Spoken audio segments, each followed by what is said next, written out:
Hello everyone, today we talk about how to fix the app of Speaky. You will go to settings,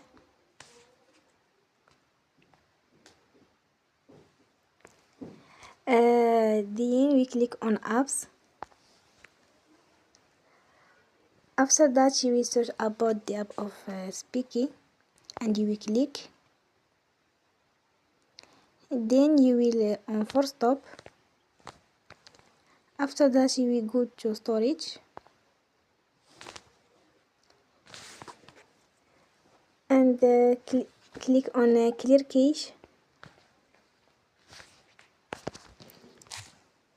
In the end you will turn off your Wi-Fi and you will turn again. Don't forget to support us by like and subscribe. See you next